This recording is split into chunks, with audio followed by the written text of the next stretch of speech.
The Under the Hat podcast, the show where we talk about everything and anything that is top of mind in education. The goal is to provide meaningful conversations to what is currently happening in our classrooms. Stories, pains, moments of success. We want to hear it all. Welcome, friends, to episode 41 of Under the Hat podcast. I am your co-host, Steve Martinez, and as always, joined by the inspirational Sophie Youngs. Sophie, I know you're about to make fun of me. I'm really cold. How cold are you on this Saturday? It is freezing here in California. If you're talking scientifically, technically, it is not freezing in California. It is over here in West Virginia. I think it just warmed up a little bit because we are now in the afternoon over here in West Virginia. So it's just above 32. Now it's 38-ish degrees. But in my office, my husband made sure to come down and turn the heat on a little extra for me since I was coming down here on a Saturday. And it is 73 in my office. I am nice and toasty. It's very nice. I feel like 73 is a good temperature for inside. I don't know. It's nice. Yeah. We usually keep it around 70, but yeah. Downstairs do you have chilly? Do you have Sophie? Do you have a fireplace? Is that something that you have? Yeah, we have two. You have two? Yeah, we have one upstairs and one downstairs. Oh yes, I beat Steven something. In having fire capabilities, yes. I have one, but we cannot use it. It's not usable. We were there. We had a different home. It was not a usable fireplace whatsoever. So my husband turned it into a ventless propane, that's what we gas one. Mm-hmm. And it was very nice. There's a little bit of a smell, but it was not that big a deal. And I'm a smelly person, so. You are. Now, yes, I understand. I'm sensitive to smells. Steve I is always like, find no, though she that reeks. She stinks. That's where I was gonna go with it. I find though that a fireplace does nothing. It doesn't warm up the house at all. It's almost you have to get really close. But my house, the ceilings are very high. So I don't know if that has anything to do with it, but I'm like, dude, why are we? Okay, it looks pretty cool. I'm still cold. Do you not have ceiling fans to push the heat down? Not in that room. No. Science. So. Yes, prizes. You clearly taught science, and I did not. I'm okay with that. Our guest today also teaches science. I do. She does. Larisa is an online school teacher. You teach earth science. I was going to say that. I was like earth science, but I was also thinking earth history because that would be, but that also is part of it, the earth history. It is. The history of earth is part of earth science for sure. And I used to teach biology, and I've taught forensics, and I've taught a lot of different things. But right now, it's just earth science. It's a fun science. That one's one of the more fun ones. I also really enjoyed 8th grade chemistry, the one year that I did it, because it's the basics and you're just learning and having fun with water and that's it. Yes, and the baking soda and vinegar and talking about neutralization reactions and stuff like that. Yes. So that's always fun. But Larisa also has her own little side business that's TeachWise AI, which is AI literacy. She also has a literacy club that she runs, and she is the co-founder, one of the 5 co-founders of the Eduguardians, which I'm a member of, and Steve is almost a member. Yeah, we gotta get him on there. We need to see your trading card, Steve. So I think that's the only thing I need to do. He has the picture. He does. Yeah, I'm some poser on X. I have the little, my little face as one. Yes. But I need to. Yeah. I do love the energy of the Eduguardians. It's a whole lot of fun. We have so much fun, and we love to say, if you were extra, one of those people who are extra, you're going to be really around all of like-minded people if you join the Eduguardians, because we just enjoy being extra, like our crowns, just having Mhm. fun. I think that a lot of times in education, things become very serious, of course. They need to be sometimes, but bringing back that joy and excitement around education is where the Eduguardians step in. And they're all people who love to share resources, because we can't do this alone, right? We sometimes we get in our little box and we're just like, oh, I don't want to get out of this, like hallway. Or for example, I work from home, so I don't want to leave my house. We were talking about that earlier. But it's really good to expand, your network and start talking with other like-minded people who can share, resources and just different ways of approaching education. One of my favorite sayings in the Eduguardians is, if you don't know how to do it, there's an Eduguardian for that. And it Mm. really is true. Yes, It's really great. I was And talking. this Go ahead. Go ahead. Go ahead.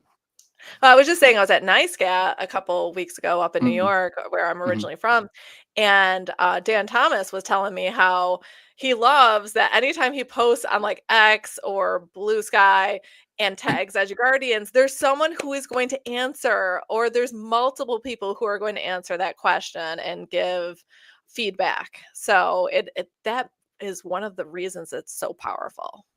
Dan's awesome. I've connected with Dan a few times. Yeah, definitely. So what I was gonna say earlier is like I love that, because this is just something that you all just started, right? Like I kind of appreciate that it's not under the umbrella of like big tech or Yeah. even any type of company, right? Like where like oftentimes like, oh, go be an MIE or go be a Google innovator. Like Yes. there's like, you're a walking billboard at that point. But like this feels more authentic to me, and Right, like because it more really like grew randomly, like, it was a grassroots type of thing. And yeah. Christy Cloud, she posted, the Microsoft designer, how to make yourself a little superhero, and Mhm. she DM'd, me, Aileen, Farmer Fobs, Heather Brown, and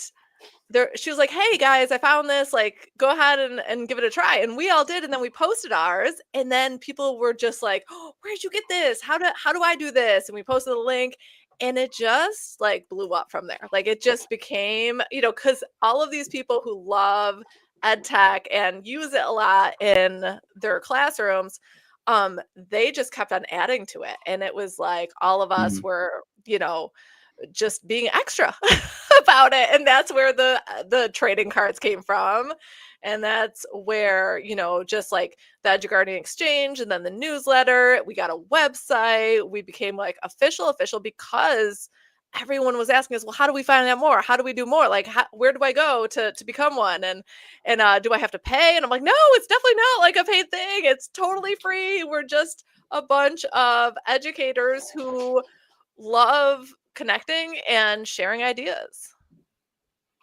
Yeah. And it's super valuable, right? Like I often think about what teaching was probably like 40 years ago. Even like if you want to make the argument like 20 years ago, where like Mhm. your classroom and your school, but you don't really at that time you didn't know what lived beyond those walls, right? And now Yeah, it's like so easy to do that, and starting something like Eduguardians makes it to where you have a problem, like there are more places, more people in your corner to help solve those problems. definitely. And I'm gonna like age myself right now and say I did start teaching 20 years ago. And that, I think back to my first days, I started at a very small Catholic school, and I had one or two teachers that were mentors of mine, and that's all the support I had. And I think back to those days, and I'm sorry to my students my first or second year. So sorry. I was not my heart was in it. I loved them to pieces, but I was not a good teacher those first couple years, because you're just juggling so many different things. You don't know how to teach yet. I was also getting my master's in science education at the time. My undergraduate was in biology, so I didn't even originally go to become a teacher, but I just fell in love with it after substituting. And I should have known, because let's face it, when it's in your blood, and my father was a professor, my grandmother was a teacher, I've got aunts who are teachers, so I should have known, but I decided to do biology instead, and then eventually made my way back to education. But if I had the Eduguardians and AI my first couple years of teaching, I would have been so much better. Oh my gosh, it would have been incredible. Right. And then like also back in the day when I first started teaching, we had the internet, but it still wasn't like I wasn't even on, it was Twitter then. I wasn't on Twitter. I wasn't really we had Facebook, but it was more like your aunt was on there and you were like, oh, I don't want my aunt to see my Facebook. Like that was the type of like social media that was sort of there when I started teaching. And depending on the school that you landed in would really mold the type of teacher you became because of the culture, the environment, the money, the supplies that you had. And it really just like, how innovative could you be if you don't have a lot of money? How innovative are you when you have all this grant stuff and you can actually do something with it? I was blessed to end up in a school that had a lot of grant money because of the location and the low socioeconomic area that I was in. When just over the mountain, that school was not in the same situation. So I was very blessed and ended up in a school that had a lot of tech, and I was doing some really cool things and collaborated with a school in Barcelona, like my second year teaching. So it was just really cool that I was able to do things like that, but it would have been completely different if I had AI and the Eduguardians back then, because I wouldn't have felt so alone. Yes, I feel you on that, definitely. And Steve, do you remember your first couple of years of teaching? Yeah. So He's like, I don't want to talk about those. Sorry. My story is very different, right? So like me being a social studies teacher, that was basically a second career. But I was in the education context before then as more like on a consulting basis with music programs and percussion ensembles out in California. So I was educating and I was doing a lot of what we consider to be good teaching, but I had no idea what any of these things were called. Like I was differentiating, but I had no idea what that term was, or like, and so I came into like the social studies classroom a little bit later in life. The technology was already quite prevalent. I was already using technology in like the music context. So I was using software not only to write and design drill and stuff, but also like during that time, I think the innovative thing was for a percussion ensemble was to have a Mac in the pit and to do more that with just mallet instruments and synthesizers, but like effects and mixing and stuff like that. So I was doing stuff like that. So when I came to the classroom, the social studies classroom, I do remember I have this memory of like, oh, okay, the way that we typically have taught is really just moving words and information from one location to another. But I was in the history context, right? So like that was largely of like where my brain was at. And I was like, wait, like there's all these different ways that we can have students engage with content. And during that time, I was really a big fan of Pear Deck. I was a big fan of Microsoft tools. And so kind of seeing how, students can not just like memorize the information, but go deeper on a more meaningful level. So to answer your question, like the tools were already there. I think the big learning that I had when I first started was the learning management system. To me, that was big. And I came from a Schoology district, which that involves a lot more learning. But earlier, like when Sophie was kind of talking about like, when I first started teaching, I almost thought she was going to say Internet Explorer, or or MySpace. like Hey, we always. I had a MySpace before I had a Facebook. Okay, that Me was a too. thing. Yeah, Me I too. did. Which I which kind of did. which kind of is interesting in like the evolution of social media, because Sure. MySpace, that was definitely tailored for kids. At least that Yeah. was my memory of it, and how it over time be like, no, not only adults are going to use this, but they're going to use it for professional networking type of reasons. um I don't know, I just found that thought fascinating. Definitely. And now we have LinkedIn instead. Like it's interesting how, back 10 years ago even, LinkedIn was just to find a job, right? Like I remember it Mm, specifically being just you put your resume and your information up there, you leave it until you like are looking for a job, then you jump back into it and try to figure out if you can find a job that way. But nowadays, like in the last couple of years especially, I've been, on there for TeachWise AI, but that's not why I like first got on there for my small business, but I have mm. found it to be such a great tool for learning. Like I learned Yeah. so much from other people on there. And well, it's also getting more purposeful, like in like like you can take courses on LinkedIn, Yes. like you can like actually learn things. um and for Sophie and I, that's really, really important, because Sophie and I know a lot about the classroom and the school district levels and the way those systems work. But like when you go from the classroom to private sector, that's a whole level of learning, like the The marketing piece, business the side, sales, the the marketing. business. Yeah. And that to me, and Sophie, I don't know, I feel, Sophie, you're stronger with the business stuff than I am, but I feel like there's not enough hours in the day to learn. Like there's always learning being, and it's the same for teaching too, right? It's not like, so like we all know everything there is to know about teaching. But it's again a different space, and therefore there's like a whole lot of uh learning to be done. But yeah, no, LinkedIn is complete fire if you're trying to grow.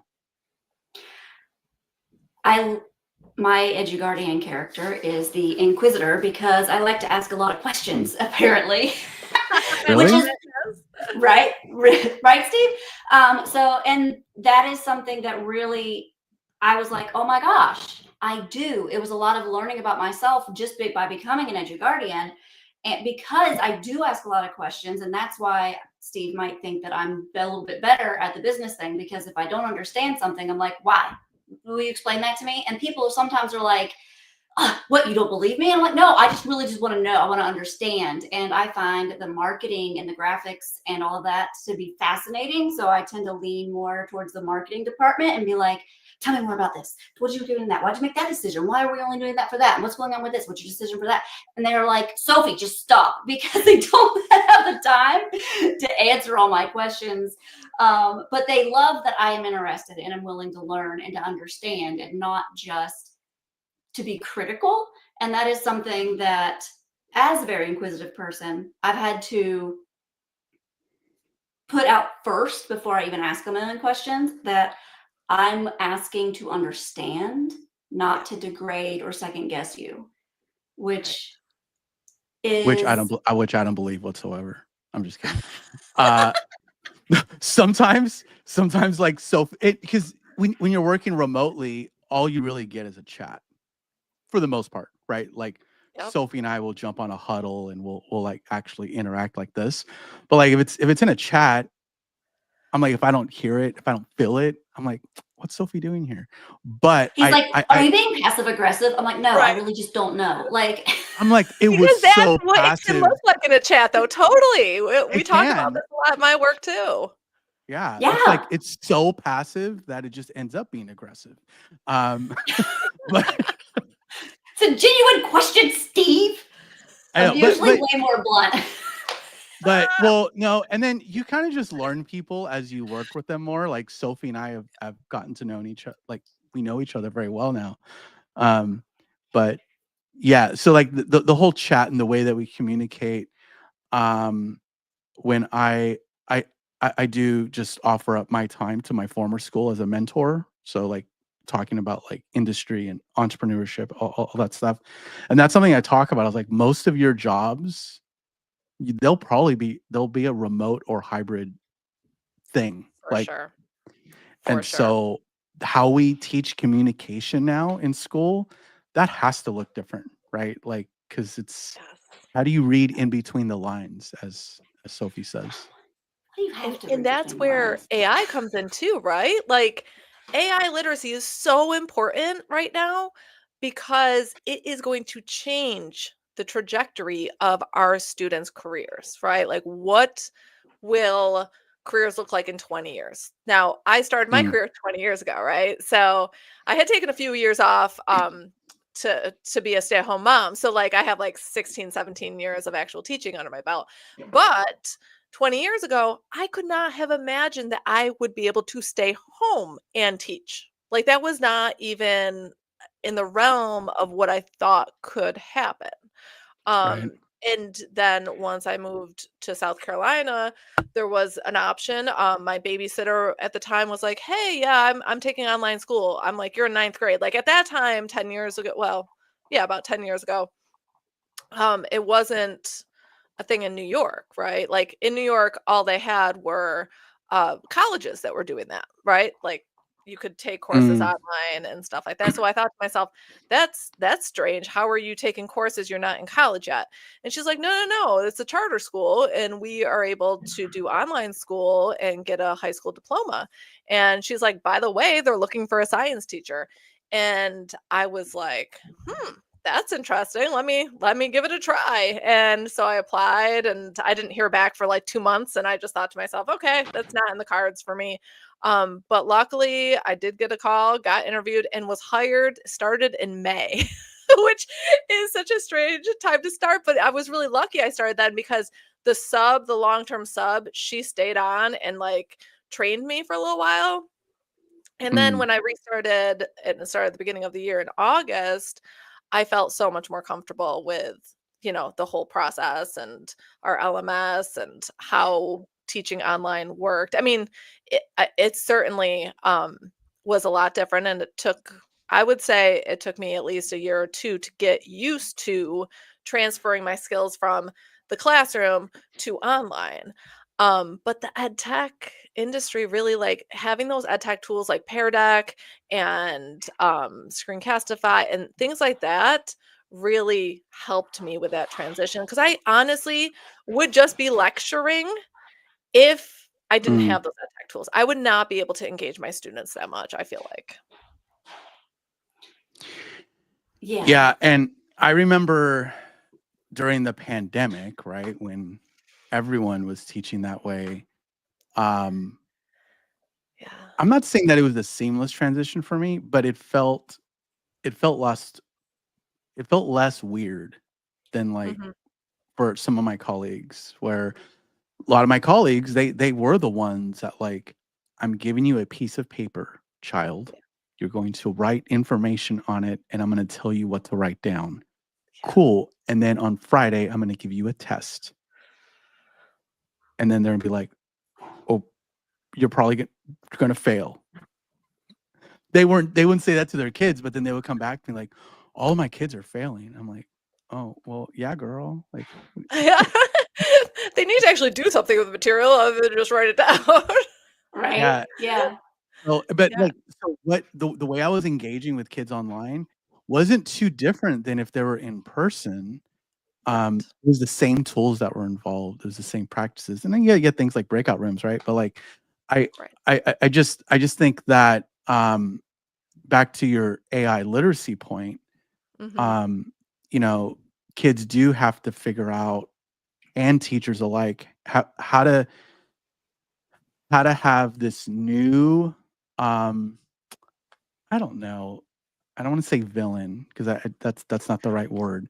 This other stakeholder now that's in Right. education, Yeah, you're right. like this other, like from a leader perspective, like from Mhm. an admin perspective, maybe like it's another stakeholder that now has value, but we have to Mhm. figure out how to position that stakeholder now in a place where it is going to be beneficial for everyone involved.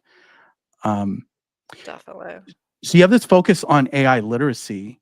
Mhm. And so like when I think of literacy, and this is like California brain, the way that we train teachers out here, like, we talk a lot about like the communication piece within how we're with our literacy standards, listening, reading, writing.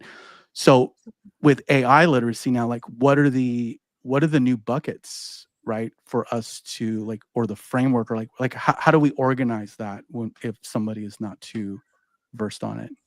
Right. I honestly don't think it's much different than literacy, right? You're still talking about communication.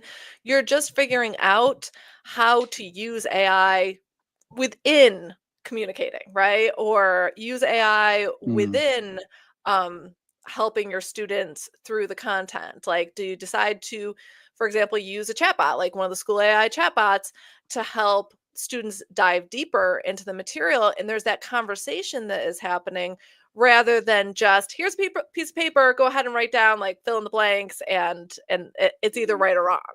mm, With those chatbots, there's that personalized feeling that like the students are getting personalized feedback from the chatbots, but the teachers get to see the entire conversation.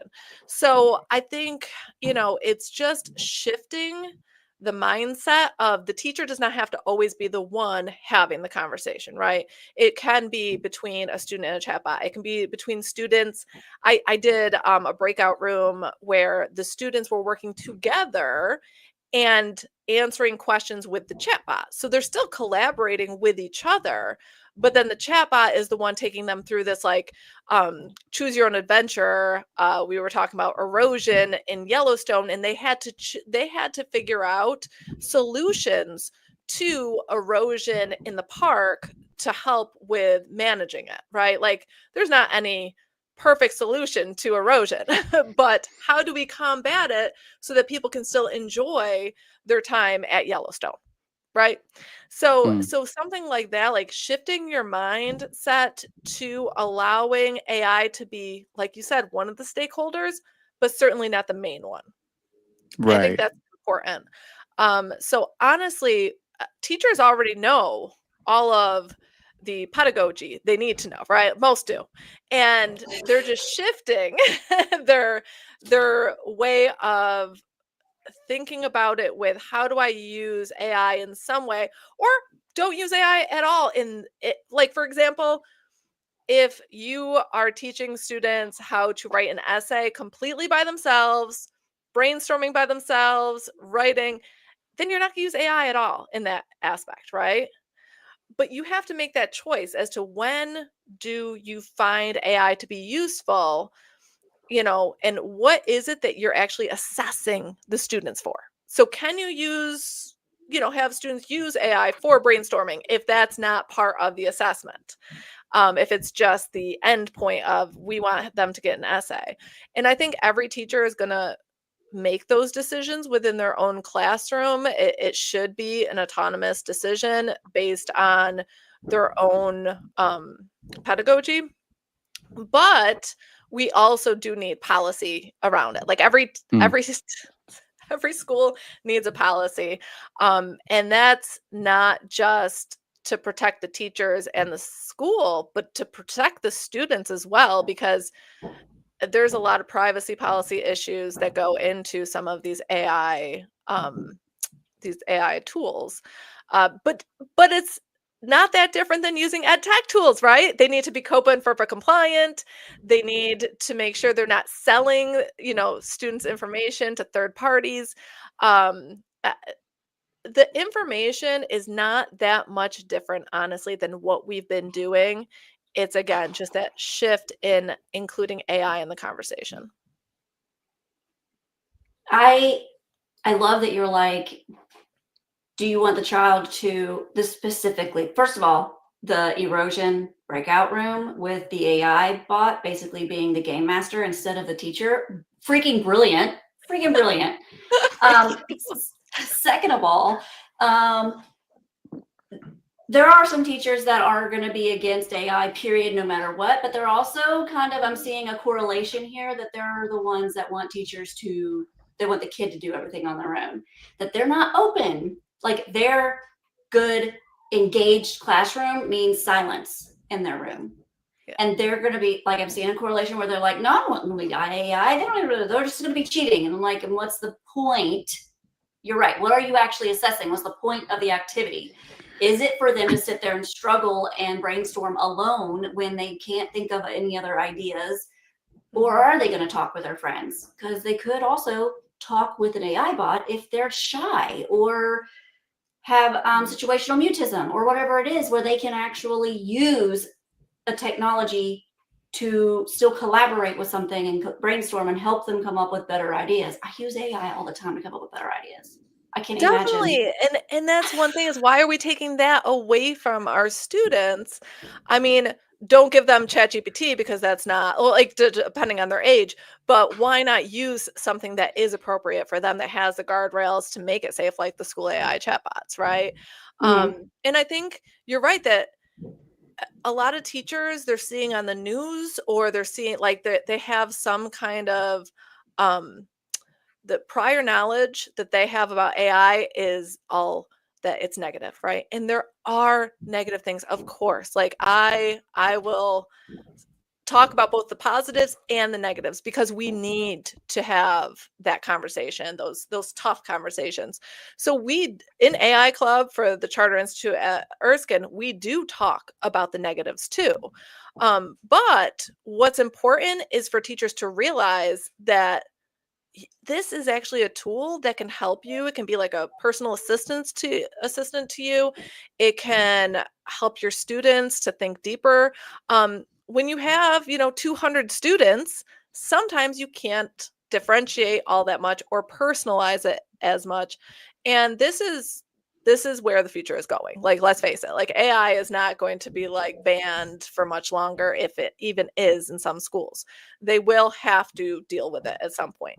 So why not start learning about it now in the ways that it can benefit, and also making sure that we are choosing ethical ways to use it. And students, yes, they are, if they have not been trained on how to use it, they're going to use it to cheat, right? Like they're like, oh yeah, let me copy and paste this into ChatGPT, and then it'll just make the whole essay for me, and then I can just submit it, because I don't care about that specific, they don't see the reason to complete that assignment. They don't feel like it is going to help them in their life.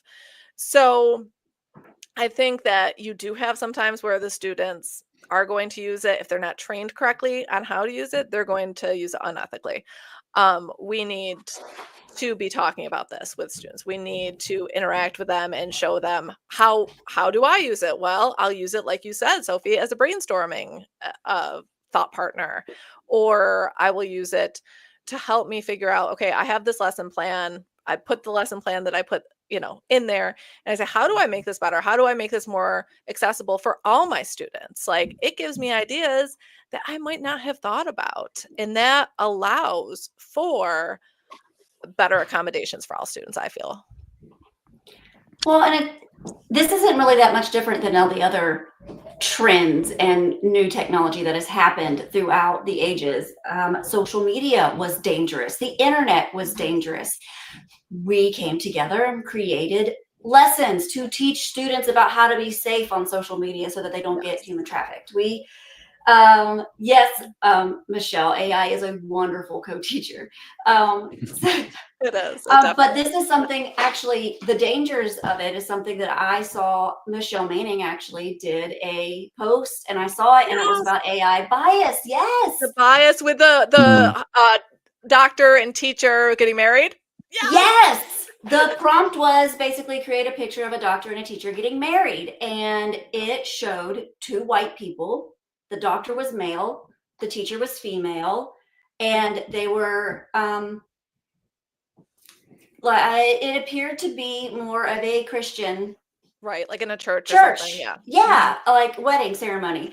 And it was the conversation about AI bias started talking, like literally no information was given. Both their hair was brown. They were both looked very fit people. There was no diversity whatsoever in the four images that were shown. And I was like, was there a beard? Did anyone have a beard? I don't think he had a beard, I did don't he? think he Okay, did. now I'm really upset. It's like, I'm not being represented. Her hair was long and straight with like curls in it, nothing curly and short. Mm. Michelle confirmed there was no beard. There was no beard. Thank you, Michelle. No, but like I when I was at NICEGAT, Carl Hooker also talked about this in his speech, and he was saying that like if you put in any prompt that you will find it will show bias if you're not specific enough, right? Like if you are not specific, it's Mm. going to look at the percentages of people. So, it'll say, oh, well, maybe there's a bigger percentage, slightly bigger percentage of doctors that are males. Although technically, I mean, it has certainly that gap has closed a lot in the last 20 years. But it is looking at like percentages, but that doesn't mean that it's not biased. Like that's still a bias, right? Because we're not representing everyone. And that's another thing that we definitely talk about in AI Club at the Charter Institute at Erskine. We meet twice a month, and we go over everything from prompt engineering to ethics to policy. We met with one of our congressmen down here in South Carolina a few weeks ago to talk about policy and how it really needs to be integrated into education. And we are doing it at the district level as well as my own personal school that's within the district. We have these policies that are coming out now. But it has been really like I feel honored to be included in the conversation because I do feel like teachers need to be there in the room helping to make those decisions. And not just in the room, actually sitting at the table. Yes. Yeah, exactly. Sitting at the table. Maybe we should be the head of the table. I don't know. Yes. It's so powerful. And I love that you actually brought your kids, because that's not like you brought a congressperson to your kids.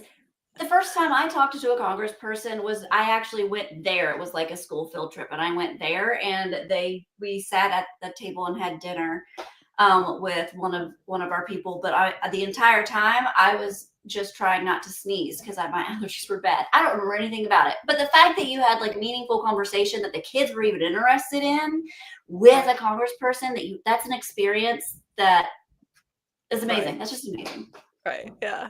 It has been a huge learning experience on my side as well, because honestly, as a teacher, before the last 2 years, I didn't really think much about FERPA and COPA compliancy and policies made at the not just district but state level. I just was following them, right? Like I was just like, okay, this is what we've been trained on and following everything. But now we have an opportunity to mold the future with AI. And that's why it's so important for all teachers and students to get involved in making those decisions, to have their voices heard. I think that's really important. And the more I talk to my students as well, they really love the ability to be more creative. They feel like using AI helps them to be more creative than they normally would be. And I understand that because I'm like, yeah, definitely. Like I feel like I'm given more time to be creative because I don't have to spend as much time on some of those things that are not as high of a level. Like, because I now have a personal assistant to do that, right? Which is counter to what some of the perception is, like Yes. on a more like societal level, right? Where like teachers or non-teachers alike feel that the big AI threat, besides like a Terminator situation, I guess, is it is like taking away it is taking away the creativity. But what you're saying is like you're saying the opposite of that it makes it even more possible. So what do you say to the naysayers that like are like saying that like AI is just going to completely cripple creativity as a people? I say get more involved in what, how people are using it. Because let's face it, the internet has some really awful things, right? And it's got some amazing things. Social media has some really awful things, and it's got some really amazing things. So I don't I think that if you are a naysayer, I understand. Like this Mm. is what you are looking at the news, you are listening to the negatives of where AI comes in, and maybe you're even seeing in your students using it the wrong way. Yes, that those are all things we should be worried about. But I think that the more involved we all get, both the people who are cheering on AI and the naysayers of AI, we have to continue with those conversations, and we have to help to mold it for the future. Because if we are not all involved, then yes, the big ed tech company, or the big tech companies like Meta or Apple or Microsoft, they are going to make those decisions for us. And I do Mm. think it continues to, like, that level of regulation and policy as well. I think we really need to start pushing for that. So if you're a naysayer, get involved in the AI world. And I don't think it's a bad thing to be pushing one way or the other, right? I think that we need to have those really gray area conversations. Yes, gray area conversations, because in the long run, it's going to make things safer and better. And Yes, yes. yes, And I've had a lot of teachers come into our trainings, and they're just like, I hate AI. It's the worst. And I'm like, okay, like we can start there. That's fine. Like we will start with the bad things and we can have that discussion, but let me show you what else it can do. And I've had some attitude shifts. Like one of my coworkers is like, I really didn't think I was going to use AI at all this year with my students because of the bad experiences I had last year, because of the unknowns and all that. But she's like, I'm realizing that if I'm not using it and I'm not showing my students how to use it, it's really detrimental to them for their future, because they will have to use it in their careers, whether they're in 7th grade now or 12th grade now. yes. It's kind of like, okay, I did not teach math, so I'm gonna sound like an idiot right now. But I Right know that now? there's just again, it's cyclical. So I know that my memory is that there were certain math classes like calculus where a calculator is definitely needed. Oh my God. It would be the same thing if a teacher's like, oh, by the way, you are going to have this calculator in life sometimes and on this test, but I'm not going to model or show you how to use it whatsoever to pass the test or to be successful, right? It's the same kind of idea. It's like, it's not like they're going to leave our classrooms and be completely removed from this type of technology. It's going to be more and more a part of their lives. So I don't know. That thought just occurred to me, just referring back to like that one memory I have of being in a math class, being able to do some math using a calculator, right? Like a graphing calculator, but it's because the teacher showed me how. If we don't show them how, we're not setting them up for success. And I love that you brought up the calculator thing, because I even remember being told you're not going to have a calculator in your pocket. You need to memorize your multiplication tables. We have a freaking calculator in our pockets now. Like we do. And it's more about the understanding the math that you're putting into the calculator than it is the calculator doing the math for you, because you could put all the numbers you want to in the calculator, but that doesn't mean that it's coming out right, because you forgot a parenthesis, or you put it in the wrong way, or it wasn't actually a fraction, it was dividing. And like, it's just like, it's a different set of skills. Yes, it's a different set of skills. You still need to be taught how to do it so that you actually do understand what you're doing, rather than just punching in blindly, copying and pasting and going, which is exactly what some kids are doing with AI. Oh my gosh. Yes, definitely. But they were doing it before AI too, right? Like there were there's something called brainly.com that is like my arch nemesis because we have a curriculum we go through, and there are questions on there that are basic multiple choice questions or whatever, and you can tell when the students have looked it up because they got 100 within under a minute.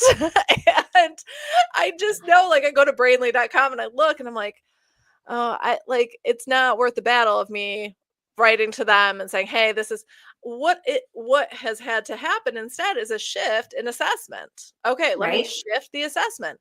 Well, it's not that important that these multiple choice, like, I don't want them to just memorize and regurgitate, right? I want them to be able to use what they have learned and be able to research. And I think that those assessments are a lot more important than just the regurgitation type of assessments. And it's a little harder for them to, like, if you will, cheat on those. But with AI, if you can show them, how to integrate AI in a way that they're still learning and helping them to manage those skills of integrating AI literacy into their lives. So I think that's really important. And I think we're going to see a huge shift in assessments, especially in middle and high school.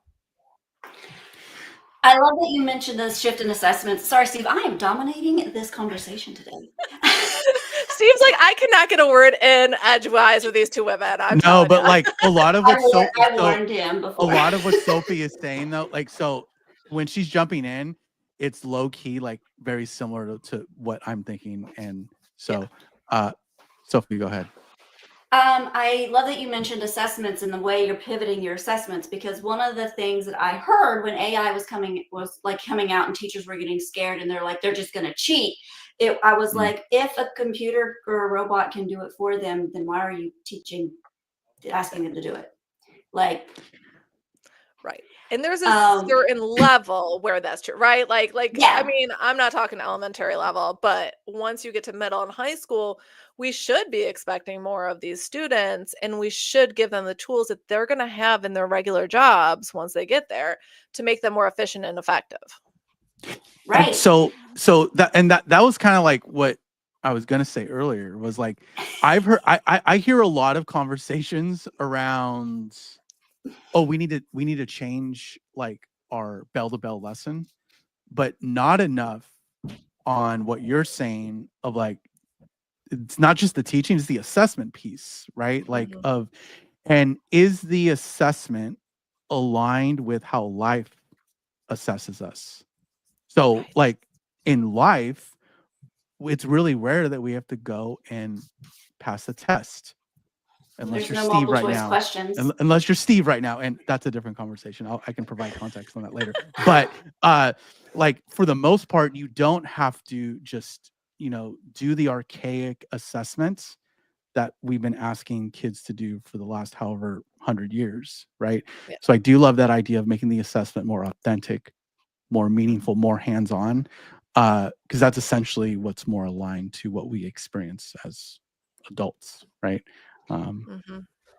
I see some pushback with that though, because it takes longer to grade. It takes longer to provide feedback. It takes more time out of the teacher. Doesn't that go back to the AI piece though? So yes, and that's exactly.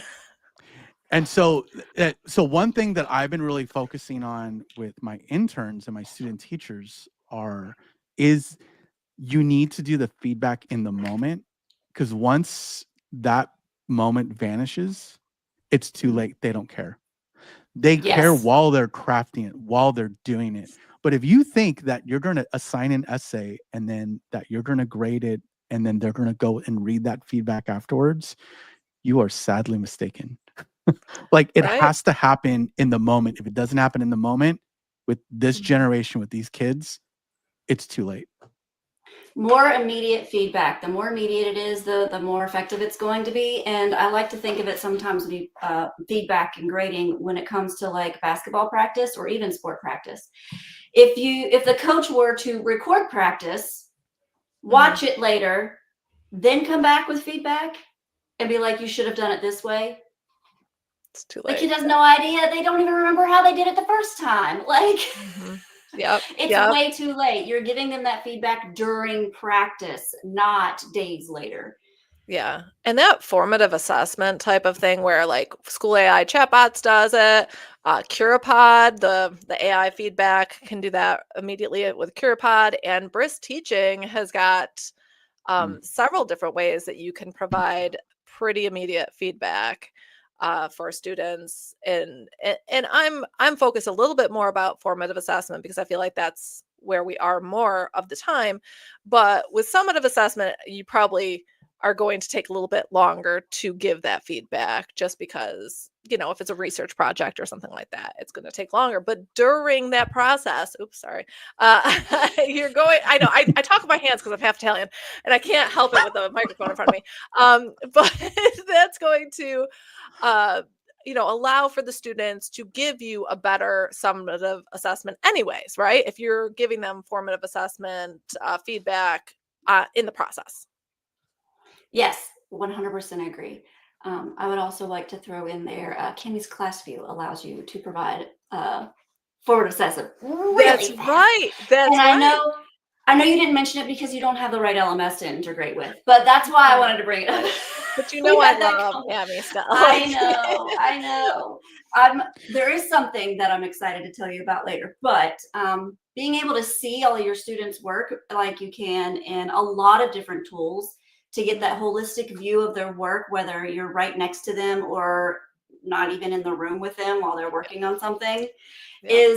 is so amazing. Like I never thought I would be able to do that as a teacher because when they're practicing, I was a math teacher before I became a science teacher, and when they were practicing their work, there was only one of me to be like, oh, try that again. Oh, you need to. I can't see everybody's paper at the same time.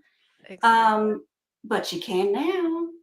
Right. That's right. It is transformative. It is. Like that's and we can either decide to embrace the transformation that's happening in education, or we can put our horns up and like just try to go against it. Is going against the grain is tough. And again, like I'm not against having those deeper conversations. I think those are important. But let's all get on the thought process of this is not going away. Like this is not going anywhere, right? So that's why I feel like it's really important for having like a PLN like the Eduguardians. And one thing that has been just really helping me be on the cutting edge of technology and education is the conferences like FETC, McCall, ISTE, NICE. Like I have learned an incredible amount from others at each of these events, and not just the sessions, but having those authentic conversations that are one-on-one with people it is powerful. 100% agree. Yeah. Yeah. Definitely. I just like hearing you both like just chatting about all of this. The one thing that comes to mind is like how AI and maybe like even all the ed tech tools, the big conversation I've been having and just kind of remind me of it is like how it all gives teachers more visibility.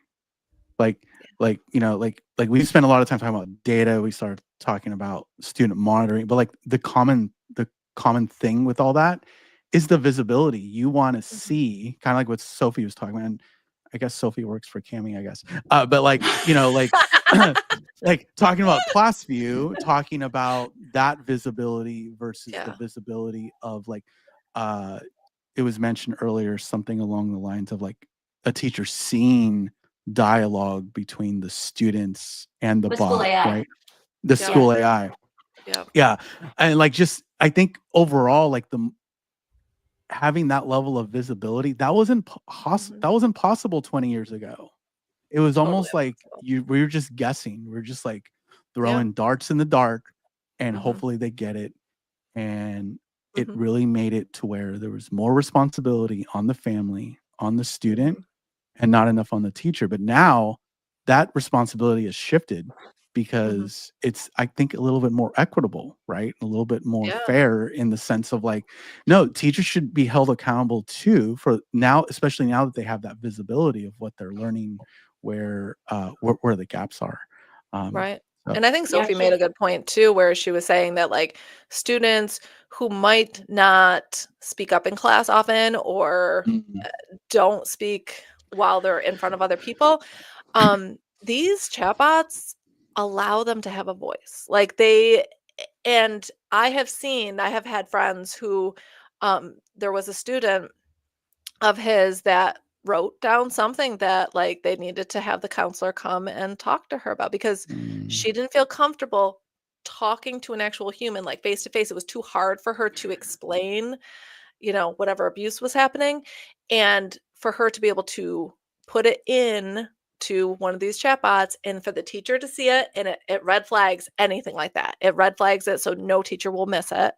And oh, he was able to get her that help she needed immediately.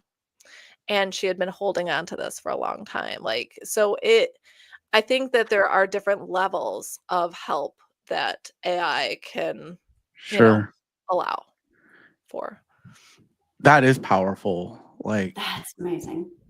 Yeah. and I feel for the child, I do, but I'm so glad that it's out. Yeah, like an Right. AI helped her. Right. Helped her to be able to express herself in a way.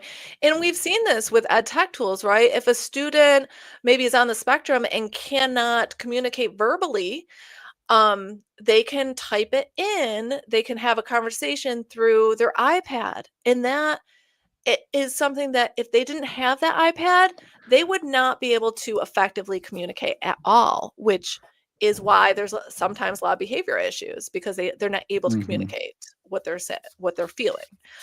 So I think ed tech it can have a huge impact positively on students for sure. Hands down, I agree. This conversation has filled my bucket for the day. Like, Me I have too. so much to like reflect on, right? And with respect to literacy is something that like I think about often. Um, and not just as an educator, but like as a parent, as a father, like, like Yeah. my daughter, I mentioned this on the show before, I think, but she's in a dual immersion program, right? Where she's Mhm. like, her literacy is like all over the place, like Yeah. English, Yeah. Spanish, like the listening component of it Yeah. all. Um, but I do think that I love that you answered my question earlier in like the most simplistic way of like, Steve, don't overthink this. It's the same buckets of literacy that you already have. It is. It it's just now we just threw like a little blankie on top of it that now Right. like helps us with it. We just have an extra tool, really, is what we have. Yeah, yeah, yeah. No, certainly love that. Love that. Really appreciate you being on the show. But there's like we have always that big question at the Oh end yeah. of the show. Yeah. And you may have touched on it already, but like, it's what we do here. What is under the hat? What is top of mind for you right now? What is something that's resonating with what's happening in education? I'm gonna go back to AI. That is my baby, right? I mean, I am an earth science teacher. That's my full-time job, right? But Mm, I have been able to integrate AI literacy in my own classroom, even though I don't teach AI, right? I do train teachers on AI, obviously, but I do not, that's not my number one job is to teach AI to students. But I can certainly integrate it within my content so that they are able to use it and understand, the implications of it. I feel like if every teacher were to implement it in some way, i- it would be just next level, allowing the students to get those skills that they are going to need for their future. So I would request that everyone give it a try and see how they can ethically integrate it into their own classrooms. yeah. Love Love that. it. Love that. We had a guest on a few episodes ago, I think.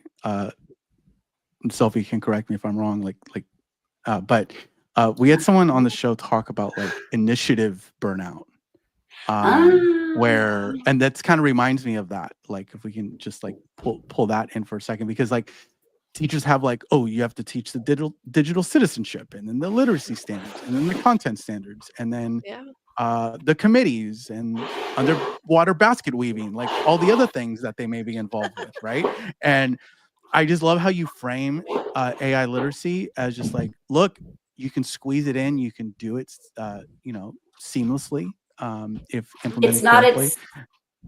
It's not a separate entity. It can be woven in to your right. basket. And what I love about weaving it in is that it's helping my students learn earth science. Like that's what I want, right? That's my number one goal. Get them to learn the content for earth science and the skills that they need for the future. Yeah, 100%. 100%. We really appreciate you. At some point, I will be in the ranks of Eduguardianship. I need to get your card. I have got a whole bunch of cards. I've got my whole collection, so I need to add yours to my collection. I've got Sophie's already. But thank you both so much for having me on. I loved this conversation. If my husband will say, go talk to someone else about AI. I know. I talk about it all the time. So thank you for giving me a platform to talk more about it. Yeah, absolutely. Absolutely. For everyone listening, watching, really appreciate you. Remember, thanks to Sophie, we have a store. And so this is a month for shopping, in case you're not aware, or buying things for others. I think my family is just going to get a bunch of hats. So be sure to check out the website. And so just as a reminder, under hatpod.com, you can find the store there. Check out all the phenomenal things. Sophie, are we expecting anything new in the store, or is that really going to be a 2025 push? I am going to try and get out an ornament ASAP. So maybe Larisa, you can put it right there on your tree. I know, right? It'll be perfect. Right? Yeah. So I'm looking through all the different options before the show actually went live. So we are going to get an ornament very soon, and hopefully that will work with your color schemes for your Christmases. If you're anything like me, it will. But and even if it doesn't, go get a different tree. I have this year I have 3 trees. I have one in the garage. That's just a black tree. My wife's in death industry, so that's there's that. And we have 2 trees. So we have 2 trees, and so Riley gets all the trees, a tree per room almost. So go check that out, friends. Know that the rest of this month will be a little quiet here on the show. We have one more episode. Somebody that is a friend of mine, really involved in the community. If you're out here in the West, Lisa Mo, she'll be on, I believe, next weekend. We're gonna wrap up episode 42 for this calendar year. We'll be chatting it up next week with everything that she's done, everything that she is working on. Phenomenal human, and so just be on the lookout for that. But yeah, we really appreciate all of you, and continue to share that love on social. I've been really quiet on the social media stuff. We're gonna try to pump out more content. I'm excited for AI to help me pull out reels from this episode, because I know there's been a lot of good content there. So awesome. All right, friends. Well, we got to go. You all enjoy the rest of your Saturday. Keep your hats on, but your minds open, and we'll chat soon.